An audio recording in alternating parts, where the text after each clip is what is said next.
how this goes. Yeah, I'm sure it'll go well. I'm doing Turning Point today too, so we're gonna. Okay. Let me know if you need me to get I think we'll be okay. Can I start? Okay. The time is 6:08, and we are now calling this meeting to order, and it is the 5th. It's 7:08. I do it every time. It's 7:08? It is 7:08. Okay, we're now calling this meeting to order, and we are going to begin with the land acknowledgement. Siddharth is going to do it today. Yeah.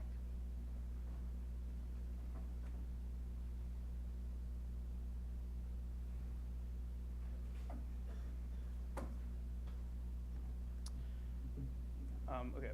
Western University is situated on the traditional lands of the Anishinaabe, Haudenosaunee, Lenape-Wauk, and Chinantla Nor Arawandran peoples, who have long-standing relationships to the land and region of southwestern Ontario and the City of London. The local First Nation communities of this area include Chippewas of the Thames First Nation, Oneida Nation of the Thames, and Munsee Delaware Nation. In the region, there are 11 First Nation communities and a growing Indigenous urban population. Western values the significant historical and contemporary contributions of local and regional First Nations and all the original peoples of Turtle Island. All right. So I was at a talk a couple weeks ago being given by some Indigenous faculty and staff here at Western. And kind of what they were talking about with regards to land acknowledgements is why we're supposed to do them, or what the effect of it is. And we have a statement here that kind of talks about, it's basically a checklist item. And the land acknowledgements are supposed to be for non-Indigenous peoples to kind of relate their own connections to their own lands, to kind of give context, and basically relate that to the Indigenous peoples and their connection with their land. In the context and positionality of the USC, we're in a very unique position as the primary student body, but we also understand that we have a very strong physical presence. It's one of the largest universities in Canada, and although the Indigenous population at this university is pretty small, it does mean that we have an opportunity to do quite a bit. And to be very frank, I think we're falling short. There's space to be creative, basically. When we talk about EDI and decolonization, those things are supposed to be at the forefront of our efforts. On council, that means that we try to streamline those concerns every time you think of a motion or you think of a point to bring to council. And to that extent, I think we've been falling short. I have some very critical views of other bodies here, but the important thing is that we kind of maintain that in our efforts, and we understand that there is a serious, I think we all know what we all know the events, we all know the history, we've read up on these things, but we're not really actively thinking about them as we go about our events on council. And it's important to remember that, because they're not, the last residential school was closed in the 90s. That's not history, that's now. And when we think about the things that we, that we may resist to because they're part of a certain culture, it's important to think about how those things, how that resistance goes up against Indigenous peoples, and how essentially by not making the bus consideration, we're not really doing the jobs that we commit to do in terms of centering Indigenous peoples, considering that we're on land that has been stolen from. So without getting too specific, I think that's something we really need to think about. And genuinely, when you think about motions you want to raise, actually think about are you thinking about how this affects Indigenous peoples? Are you thinking about are there current things that you maybe didn't think about? Are you doing those consultations?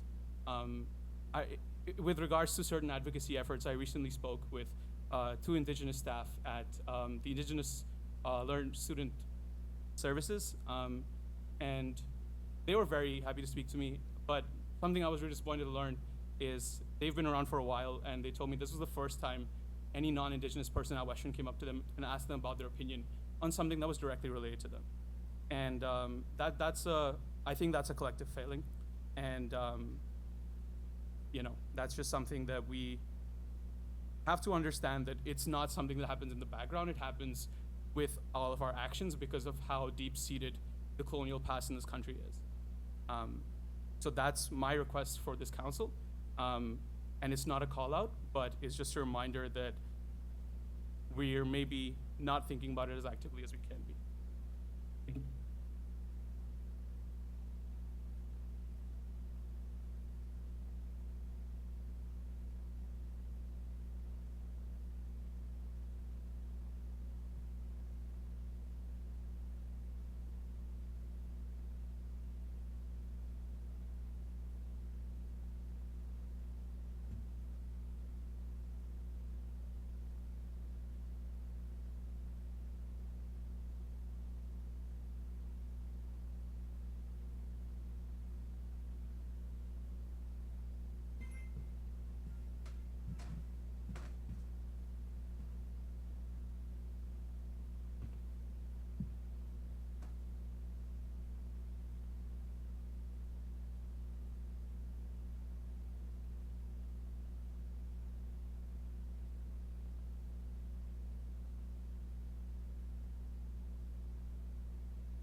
All right, we're now going to move on to roll call, so please head over to turning that. Proxies, Google Sheets, please.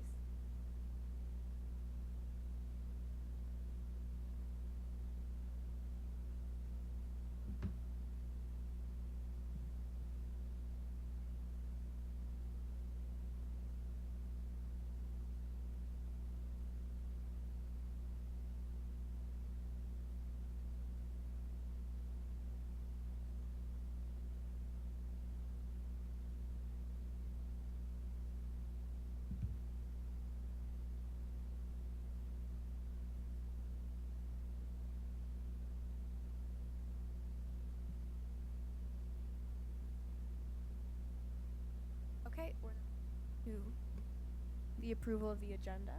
Oh, actually announcements first, which is as we amended last session. So are there any announcements to be made at this time?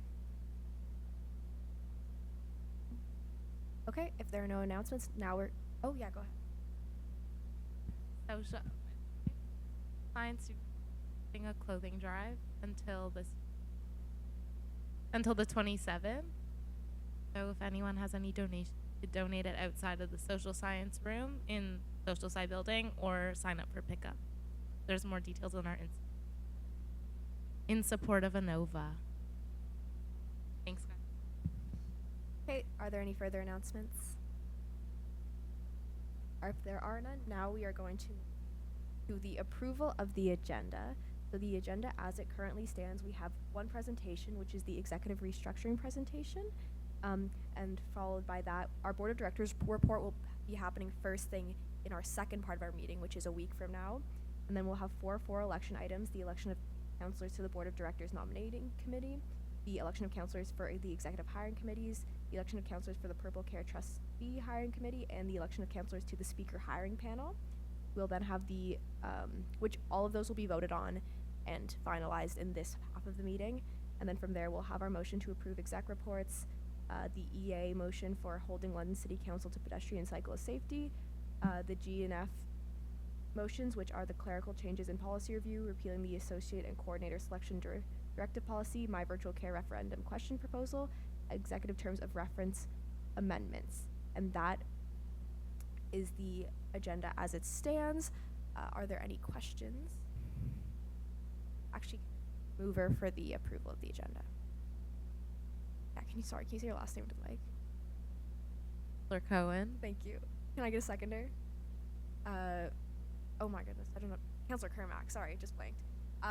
And from there, are there any questions on this at this time? If there are no questions, are there any points of debate or amendments to the agenda? Okay, if there are none, please head over to Turning Point for the approval of the agenda.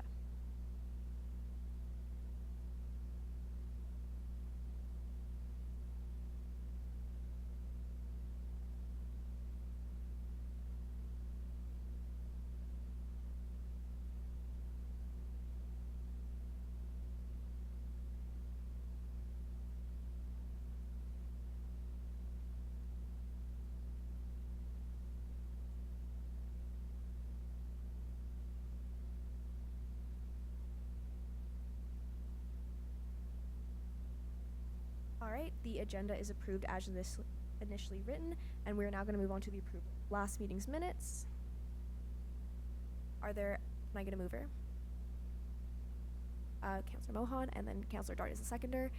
Are there any questions? Are there any points of debate or amendments? If there are none, please head over to Turning Point to vote.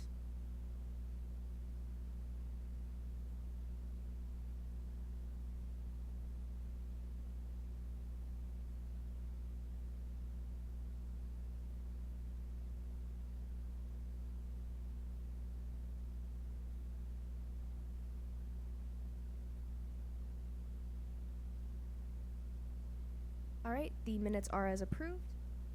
And we'll now move on to our first presentation, which is the executive restructuring.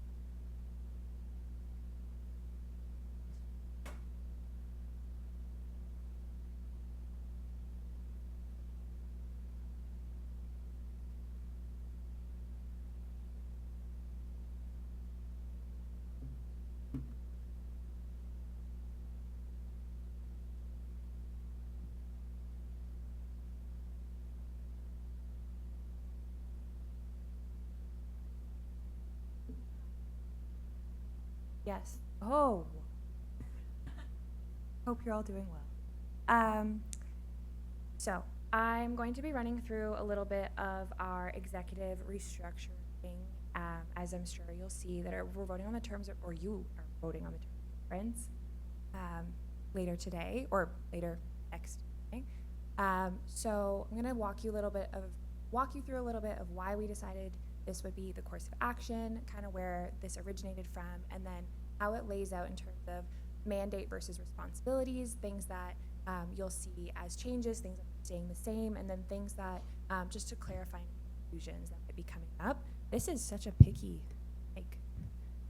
Okay. So I'll run you through the executive mandates as they stand now. This is probably common knowledge to most of you, but just in case. For the purposes of this presentation, The ideal number of responsibility bullet points is 3 per executive. So just keep that in mind. Obviously, there are more responsibilities than that.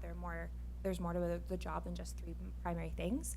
But that's kind of how I'm structuring it, so you can get an idea of how these roles are laid out. So for the president, their job is to oversee all executive activity and all USC activity, as well as be that primary student voice when it comes to student issues and responses and decision making. Then we have the VP External Affairs. Their primary role is our advocate to external partners, so that's all levels of government. They author policy papers on external issues such as housing, affordability, transit, and they're also sit on provincial and federal bodies. So for us, that's USA and UCRU. And then our VP University Affairs is the counterpart to the External Affairs VP, and that their role is our primary advocate to the internal bodies, which is Western Administration. They also author policy papers on internal issues such as EI or teaching and learning. They sit on university committees like SCAPA or the whatever it turned into, Senate, that kind of thing. And this year, the VPUA has also been managing our equity-based programs. So these are things like sexual wellness services, accessibility, the Gender Equality Network. VP Student Support and Programming, this is our orientation lead. So all things that come from our half of the orientation puzzle come through the VP SSP. They also direct our large-scale and small-scale programming and all events. So everything that Pam will talk about in her updates today, lots of stuff going on in that portfolio, shameless plugs to come, and also has a huge slot of coordinators and ADPs that is managed under this portfolio. This includes our charity coordinator, our Enviro USC coordinator, theater, early outreach. So the list kind of goes on and on. It's a very, very large portfolio and always has been. And then if that wasn't enough, this person also manages our student supports and services. So this is peer support, food support, responding to crises, mental health resources that are available for students. So there's quite a bit that falls under there. VP Communications and Public Affairs, that's my job, to direct branding and marketing organization, lead our media relations and connect them with our executives, and then also issues management as things come up. And VP Governance and Finance, advise on operations to the organization whole. So this is things like our health and dental plan, our Purple Care, Bus Pass, the Wave and Spoke, all kinds of services that we oversee, as well as they're our lead on all things governance. So when it comes to policy review, this is the group that's the most familiar with that out of anyone on campus. So that's kind of where that role comes into play, as well as they're the student voice when it comes to budgeting, finances, and sit in on a lot of those conversations and help make those decisions informed by student representation. So as it stands now, don't forget, this is kind of where we fall as far as executive mandates and then therefore responsibilities. So like I said at the beginning, these should be like 3 per for the purposes of this argument. And you can see that the president's got 2, UA and SSP have 4 each. So there is a little bit of redistributing of responsibilities that we felt was necessary. Kind of going into, this is the 3rd year that the 6 executive structure has existed in this format. So this came into effect in the 2020-2021 executive year and up for review for policy this year anyway, so we're doing that. And this is also the first time that we've had 6 executives in this particular structure and a non-COVID year. So it was a really big awakening of what are we offering, what's missing, where are supports lacking, what are we duplicating efforts in, and how can we kind of balance that out as we move forward for executives to come in the future and then the USC as a whole. So the way that this kind of originated with us is in the summer we recognized that orientation on its own is a huge file. It is probably one of the biggest things that we undertake as an organization, and it rests on one person. And that person is also responsible for quite a lot of other things. And this is not the first year that has been an overwhelming amount of responsibility to put on one executive. That's just simply not effective because either our programming is lacking or orientation is lacking or student support is lacking, and it's not one person's fault, it's just the way that the role is set up. So we started there with, okay, this is too much. How do we separate some of these responsibilities out? And the natural kind of division was student support and programming, putting those 2 things apart. and you got somebody who's really, really an expert in orientation, as soft all their time at Western, is passionate about welcoming students to campus, passionate about event planning, large-scale programming. That's an awesome person to then take on that half of the portfolio. And then you've got somebody who's really passionate about student mental health and really cares about providing services to students in ways that are accessible for them, but also is super skilled at project management and people management, because those are the biggest things that come along with that half of the portfolio. We kind of split it up in that sense, and then we looked at this half that was student support, that that's really similar to the operations piece that governance and finance currently does. And that oversight of long-term projects, long-term initiatives, things that we do every year but have new students coming in out of those roles and need support in terms of how do you book a space, how do you find vendors, how do you budget, how do you handle your logistics. And those are things that the current governance and finance role is really well suited to do because of the skill set that they bring to the organization. They're already doing that with the club system. They're already doing that with governance, which we could classify as a service because we're providing that service to council and to students. And the skill set kind of fit in there. And then we looked at the finance piece of that role because it seemed to be the one that wasn't fitting. And it's really tricky to be the person who's managing all kinds of things, overviewing operations, and also be accountable for their finances. And at the end of the day, no matter what happens in the organization, that accountability lies with as the elected individual for the students. And so that kind of turned into, well, the president is accountable. The president is already a part of all those conversations from the get-go. They should be the one that is therefore responsible and accountable for the financial kind of student perspective that we provide to the organization at an executive level. So that, as I just explained, is a responsibility that can move up to the president. The president already sits in on all of the financial conversations, is a part of all the committees, is the only voting member on both council and board, which are the two groups that oversee the organization's finances, and as well is a signing authority of the organization, and as chief executive officer, which is the only official role we're required to have under the Ontario Nonprofit Corporations Act, is already well suited to be in that position. Then we've got another move, which is I skipped management of equity-based programs. So currently falling under the VPUA is, like I said, accessibility, sexual wellness services, the programs that our coordinators run and offer. And this year, as a trial period, was moved over to the VPUA portfolio and previously had sat with the VPSSP, or the Student Programs Officer, as it was previously called. And this just doesn't work. Really, what it comes down to is EA and UA are advocacy-based positions, and that's all they should be. It's really hard to be an advocate and also run programs that might counteract your advocacy efforts. And it requires a skill set that is different than what it takes to be an advocate. So that position, it just doesn't fit to also be managing programs. So it's not a huge change. It doesn't really reflect in the terms of reference whatsoever. It's moving back to the programming portfolio where it's belonged up until now. And then that final one is the overview of student support and services. I kind of explained this already, but as somebody who's has an overview of everything that the organization offers to students on a more rinse and repeat kind of basis, obviously there'll be things like year over year, but this is where the governance and finance role as it stands can invite some of that in. It's also important to note that while I talked about the SSP role being quite overloaded and quite overwhelmed, the opposite is true of the governance and finance role.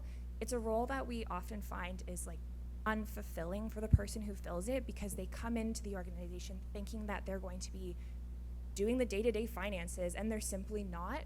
It's not a role that requires that kind of executive level oversight because of where we are as a UNC right now. And therefore, that position sometimes is lacking in how they can contribute to the organization. And then having the word finance in that title also takes away some qualified candidates from applying to it because they get scared and they think they don't need to know how to run the finance of an organization when they don't. So that's kind of where those changes are coming from. And so you can see how they kind of redistribute. So we got a nice little 3 per box.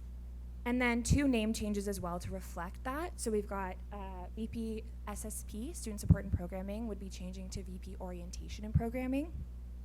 And VP Governance and Finance, as it is now, but kind of redesigned, would be referred to as VP Student Services. I'm going to go one by one and talk about the TOR terms of reference changes that you'll be voting on at the next half of this meeting. So for the president, there's just 2 additions to the TOR. They're highlighted. One is act as a political voice for the USC executive. That's just moving from the communications and public affairs to the president for the same reasons as like executive accountability always lies with the president, and that strategic direction, or not direction, decision making lies with the president. And then connecting the interests of the council and board of directors is where the finances piece comes into play, because they're that bridge in between the 2 groups. And our role changes that we're proposing are the president absorbs the financial duties of the organization. Like I said, currently assigning authority, currently a major part of everything when it comes to finance. So in terms of added workload, it's really not a whole lot. And then because we have such a stable and strong financial position, we're in a place now where we can focus on what that money is being spent on, which is where the student services role can kind of shine. And we also are very fortunate to have a really strong finance department of full-time staff. They take care of our accounting, our payroll, all of the kind of like clerical parts that come along with finance. And that's pretty like I said, rinse and repeat, not something that we want an executive to feel accountable for, because we have really trained staff who do those things, and also the board who has like a full finance committee. They go through finance training. We have lawyers on board. We have an auditing team on board, so they kind of have that oversight as well. Then we have the BP External Affairs. The changes in the TOR are pretty minimal. It's just changing the terminology of chief officer to principal representative. That's just matching the UA TOR. Proposed changes from us are none. BP University Affairs, actually no changes to the TOR, and there's a complete lack of the word programming in this terms of reference, so that's why we decided we should be returning programming back to the programming portfolio where it has always belonged. And this is also because we don't want there to be an overlap in these responsibilities, same as currently GNF and President. We've also got an overlap in programming from UA and SSP, and we don't want that to be the case, because we want to make sure that all these all the parts of the organization are taken care of and accountable to one person. BP Orientation and Programming. TOR changes are just in terms of taking out student support and adding in programming or orientation, taking out services, adding in orientation. Proposed role changes from us are the removal of the student support and services direction, just simply because this role is overloaded. Any person who's held this role probably ever will tell you that. As a note, we also we have written feedback from 14 of the past executives of the 18 that are in this current exec structure, so the last 3 years. And this was really key for us in kind of like making this direction, because we want to make sure that it's not about the individual, it's about the position and the things that the position is struggling with, rather than the one person who's held it any particular time. So that feedback, as well as presidential feedback for the last like 6 years, has kind of been compiled with full-time staff support from people who've been in the USC for like 30 years, like longer than we've all been alive. They have really valuable insight as to what is valuable to this organization and where can the executives kind of shine in that sense. So all of that was like very much taken into account, and it's really tricky to understand this role until you step into it. I don't even fully think that like I was an AVP for a year, watched it happen, and didn't really understand what it was until I was doing it. So we wanted to kind of go back and also ask those people who've done it and have moved on, how did they feel, what things would they like to see. So that's also where a lot of this is kind of solidified. The other significant change to this position is its title, to include the word orientation. One, to reflect how much work orientation is year-round in this position. We're like already looking forward to next year, so orientation never really stops. As well as externally to Western and to external partners, this person is a key player in all conversations when it comes to orientation, and having that word in the title really helps them like make that known. Communications and public affairs, only slight wording changes to TOR, and then political priorities moving up to the president. Proposed role changes from us are none. Yay. And then VP Student Services.